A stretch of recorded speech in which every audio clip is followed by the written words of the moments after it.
Today I wanted to make a classic ossobuco with a risotto Milanese and a gremolata on top.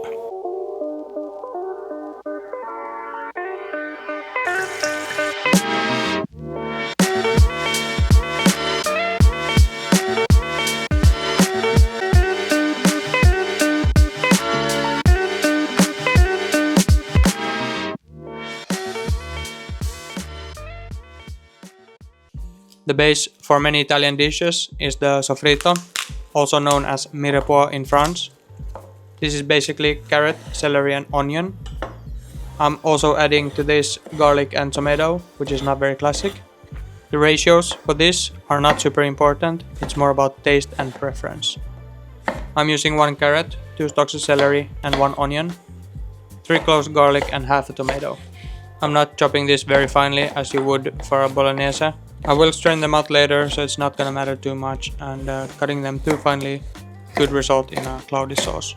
The tomatoes will be used to deglaze the pan later, so keep them separate from the rest of the sofrito. Next up, the ossobuco. I'm seasoning a small amount of flour with salt and pepper. The flour is gonna help form a good crust when searing off the meat and also thicken the sauce. If you're gluten-free, you can completely skip this step, but you might need to thicken the sauce later with a cornstarch slurry or something similar. Preheat your oven to 150 degrees Celsius. Drizzle in some oil into a Dutch oven, get it nice and hot, and place in your ossobuco. Don't use too much oil at this stage, some of the fat will render out from the ossobuco and from the bone marrow itself. And if you feel like it's too much fat in the pan, then just remove some before you add the sofrito. When you have a good crust, take them out and go in with the sofrito in the same beef fat. I sweat the vegetables for a few minutes before I add 1 tablespoon of tomato paste. At this point you can add your dry spices also. I have black pepper and long pepper. Tomatoes go in and deglaze the bottom. I made a bouquet garni. It's a pancetta skin, and inside there's rosemary, thyme and bay leaf. And 1 extra bone marrow. I would have preferred to use something less expensive for this dish, but this was unfortunately the only one I had. So I'm gonna cook with it also. I go in with the red wine, about 300 grams. Reduce the wine by half before you go in with the ossobuco. Try to place everything evenly so it also cooks evenly. When you have everything in the pot, cover with beef stock. The amount I use is always 3 times more than the red wine. Bring it up to a simmer and place it in the oven with the lid on for 4.5 hours.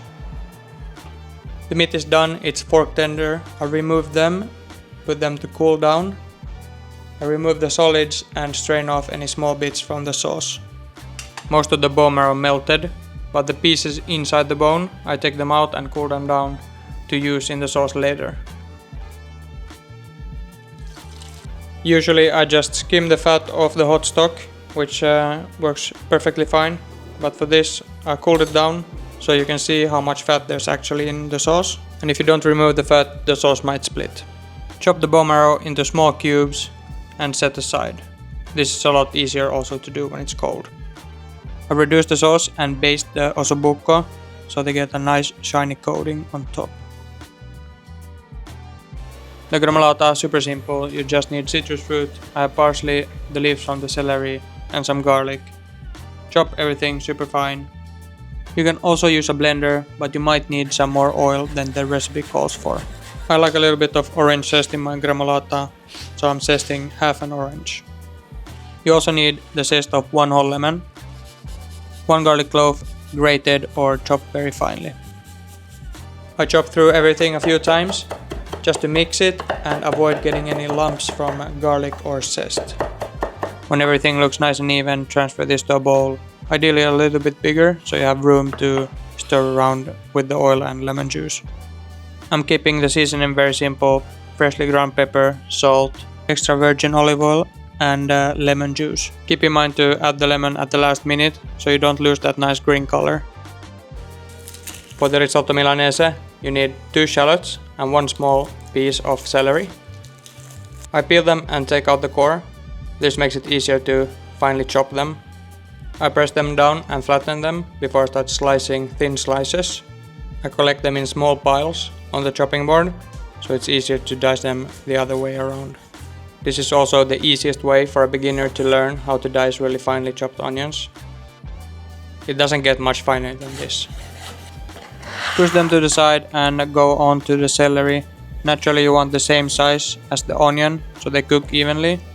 Slice into thin slices into strips and collect them in piles, and do the same thing as with the onion. If you need to, go through with the knife a few times so it's the same size as the onion. Grate your parmesan so you're ready to go. This makes life so much easier. For this recipe you need 135 grams of grated parmesan. Have 1 liter of light chicken stock with a half a gram of saffron infused into it. Risotto pan on. In goes 2 tablespoons of olive oil, the finely chopped onions and celery, 285 grams of arborio risotto rice. Cook the rice for a few minutes before you add salt and a dry white wine. I'm using about 120 grams. Then ladle by ladle you go in with the stock, cook it out, and then you repeat that process. 1 more ladle when it starts to get dry. Make sure you scrape the sides so everything cooks evenly. You can actually make this in advance.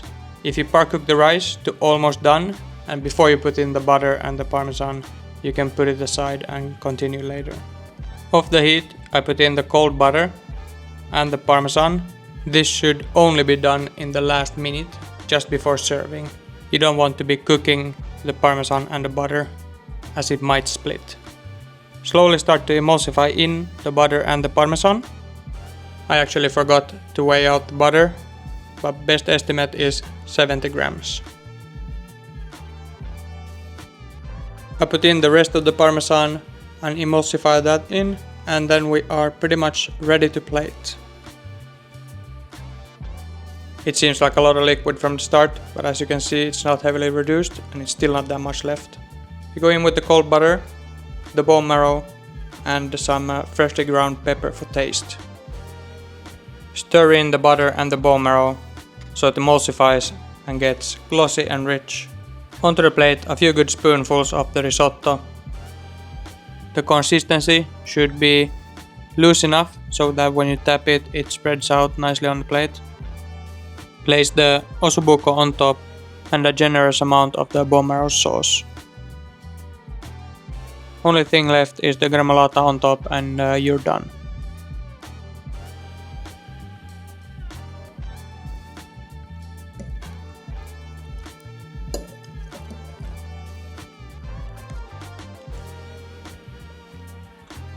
If you make this for a date, it's a game changer.